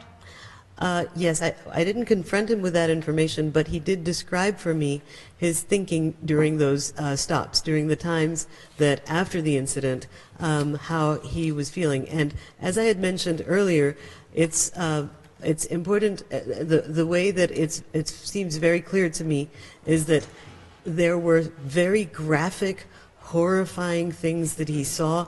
The victims were brutally killed, and that those memories are very, very clear in Eric's mind, and that there are other parts of that night and the sequence of events following it that feel like they are a blur to him. It's very difficult for him to access those memories, and I'm aware that at the time that the incidents occurred and the reports that he provided, there's more clarity. Like I said, knowing what we know about the impact of PTSD on memory relay systems of the brain, as well as the passing of time, I think that it was very difficult for me to actually get information in a sequence and to get that information in very clear memory forms. But you never follow up and ask him about the inconsistencies. Isn't that correct? That's correct. And you never note the inconsistencies in your report. Isn't that correct? That's correct. And is there anything in your report about him going to these convenience stores in Virginia and his actions at those stores? Not that I've documented. Did you watch the videos? No, actually, I tried to watch the videos, but I documented that there was a software incompatibility. I wasn't able to see all the videos. I saw a couple of the videos with my retaining attorney because they had software that was able to view the videos, but I could not see the videos. Did you view the video with the retaining attorney for the Kangaroo Express in Virginia? Not as far as I can recall. Did you watch the video of the sheets in Virginia? Not as far as I can recall. So you didn't watch any of the videos that showed the defendant's actions short hours after these murders occurred? Not as I can recall. And you didn't base your opinion on those at all then? That's correct. Did you watch a video from the Walmart in Oxford? Yes, on I did. December the 31st of 2014? Yes, I did. Where the defendant is sitting in a Suburban for 10 minutes and never leaves the parking lot. Yes, that's right. Did you confront him with that information? He actually reported that information to me himself, which was that his father had ordered him to park in a way that the father would be able to view the Suburban from all of the aisles, or that he was going to be using, and that at that time he was terrified. He thought he could run, but then he was terrified that his father would get him, and that his father was going to get him no matter what. And Eric has repeatedly stated that he was always submissive to his father's wishes, that he never questioned what his father said. And in fact, this is evidenced not only in the case of this incident, but also following his incarceration. There have been times when Eric has been brutally beaten by other inmates, and Eric has never responded in self-defense in rather just sort of pulling in on himself and accepting the injuries. More, again, part of that submissive pattern. Dr. Chaudhary, you said that when you were speaking with the defendant, this is on page 11 of your report under present symptoms. It's the third paragraph under present symptoms, that you notice he continues to demonstrate hypervigilance, guardedness to sudden sounds and movements. Is that correct as to what you said? Yes. And that would have been the symptoms that you described that he would have been experiencing during this entire event. Is that correct? Yes. Including Virginia and including West Virginia. Is that correct? I would say that these are not things that would consistently, it's not difficult, it's not possible to predict to what degree these are being evidenced at different times. One of the things that we do know about people with PTSD, who are suffering from PTSD, is that they have what's called a reduced baseline cortisol levels, which means that their reactivity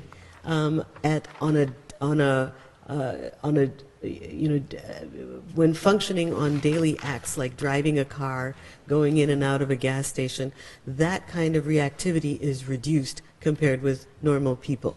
And so it would be unsurprising to me if he didn't actually demonstrate any of this hypervigilance or hyperarousal type of symptoms at all during any of those videos, based on what we know scientifically about what's happening with hormonal responses in such a person. So it wouldn't surprise you that he didn't give these, show these symptoms? Is that what you said? Yes.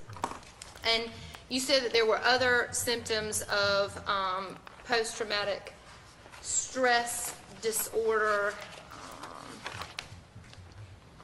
think you said there was flooding and flashbacks, hyper arousal, so basically being shaky or nervous when you hear loud noises. Is that correct? Yes, that's called hypervigilance. And again, you talked about numbing and amnesia, dissociating of the events. Is that correct? Could you please direct me to what page you're referring I'm sorry, to? this was from your testimony earlier when Mr. Tyndall asked you, and you said there are 3 basic clusters from post-traumatic stress disorder, and you went into the hyper-arousal, it's presence of new, and I didn't get the rest of what you said. Yes. The flooding and hypervigilance and flashbacks, and I believe you gave the example of if you slam a door, there's a loud noise, there's reaction, and is that correct? Yes, that's right. And then numbing or amnesia, this is the depersonalization, as if you're watching something from a movie screen. Yes. Is that correct? And then you have the other one with the not sleeping, walking on eggshells, and things such as that. And you noted in your report, one of the symptoms that you noted of post-traumatic stress disorder, certainly how it affected the defendant, is that that he was essentially frozen due to the horror of witnessing the offense as they unfolded. And that's page 15, right? He was frozen.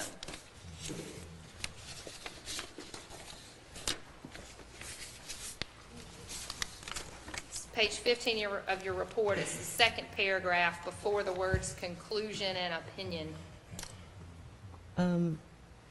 Yes.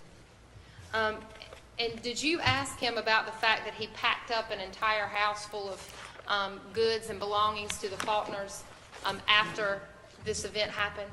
What he described was that there were many objects, and that feels like that there was a blur, that his father was telling him to go through the drawers just looking for something. He didn't know what he was looking for. He said, I think he was looking for money. And that there were objects that were taken, including Mrs. Faulkner's purse, as well as other valuable items. And that not only did he take them, they were all packed up in bins, and Yes. they were packed up into the Suburban. Right. Did you see those pictures? So I'm aware of that part of the narrative, yes. But he's frozen due to the horror of these events. Ma'am, as I described to you earlier, there's not a way to predict, and it exists on a continuum. And so there are times when he was unable to act. There are times where, like I said, he was acting without really a sense that this was that these were actions that he was conducting. And then there were times when he was fully aware of what he was doing, but he was acting under threat. And that he was following his father's instructions, and his mode, he was basically in survival mode. That there were parts of the time where his brain was unconsciously dissociated, he was shut off, he couldn't believe this horrible thing that he had been seeing. And there were times where he was aware of what had been going on, and the only way he could survive was to follow explicitly his father's instructions. And that's been a pattern for him his whole life.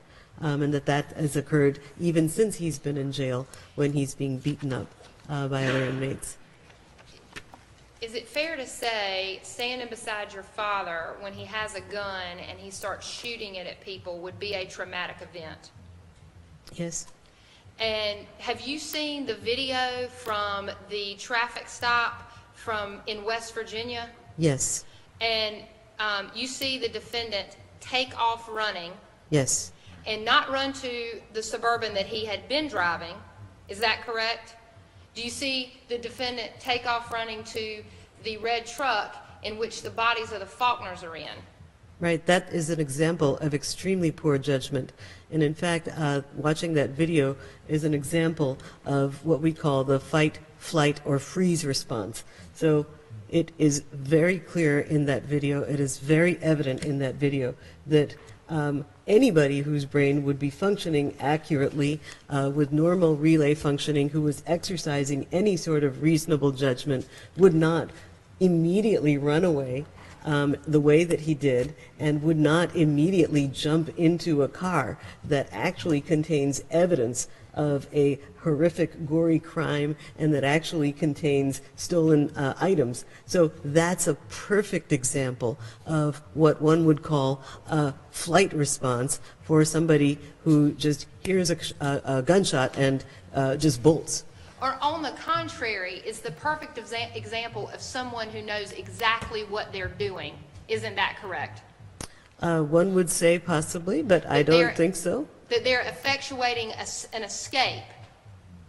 I suppose you could say that. That they have a plan A and that they're taking steps to carry out that particular plan. Is that fair to say? I guess it just doesn't seem like a very smart plan. And they drive away and they drive into what they think perhaps is a median that's going to take them not on I-64 West, but in the complete opposite direction from where the police are going to be looking at I-64 East.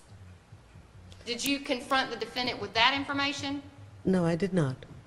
That's the route that the truck took. Isn't that correct? I guess I'm not very familiar with the roads in that area, so I guess that's true. Did you look at the pictures that were provided in the discovery of what has been referred to as the divide?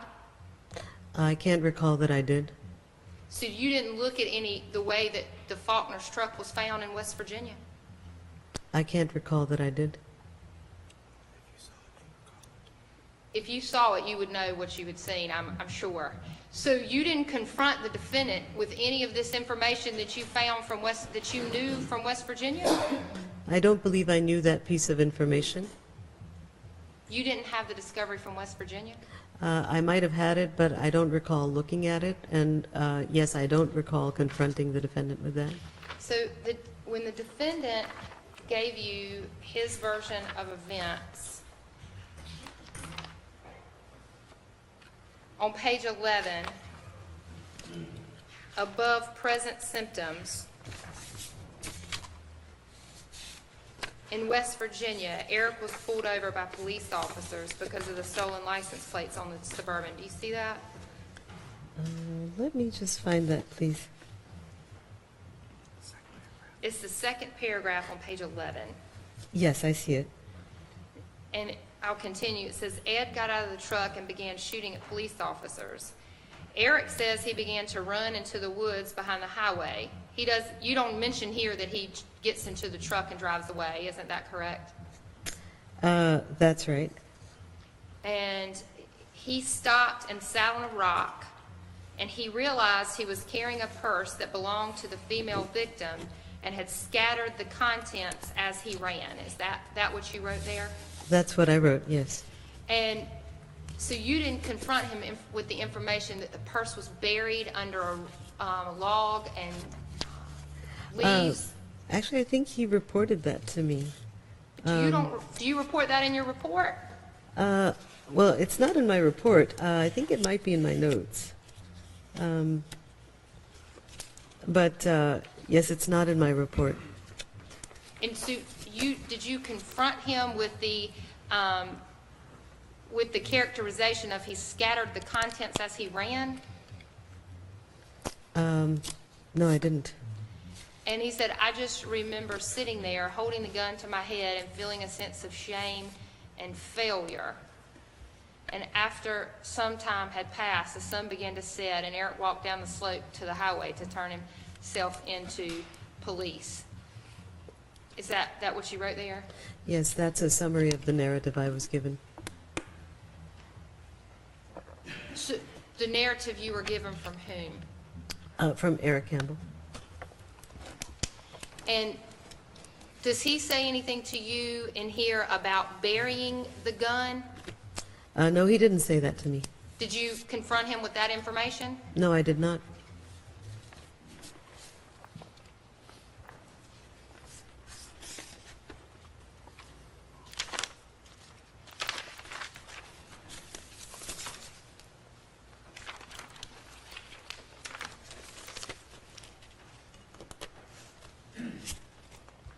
And on page 12, at the bottom, you you say, Eric appears to be accurate in reporting his understanding and recollection of the events. Is that your characterization? I'm sorry. Let me just find that page, ma'am. Yes, ma'am, I'm sorry, page 12. It Okay. appears to be the last two sentences before the word diagnosis. All right. Yes. That's your assessment. Yes. That's fine. Ladies and gentlemen, we're going to take our evening recess. At this point, during our evening recess period, it is your duty not to talk among yourselves about this case. It's your duty not to talk to the parties, the witnesses, or the lawyers about anything at all. It's your further duty not to talk to anyone else, to allow anyone else to talk with you, to say anything in your presence about this case. If anyone communicates with you in any way, in any fashion, you need to let sheriff know about it when you come in. Don't do any individual research or investigation on your own about any issue touching on this trial. Stay away from computers in any form, smartphones. Stay away from social media. It has anything to do with this trial. Any news or media reports. And do not form or express any opinion about this case during this time. That while everyone else will remain seated, I'm going to excuse the 17 of you and ask you to return and assemble in the jury room tomorrow morning at 9:30. That's your excuse.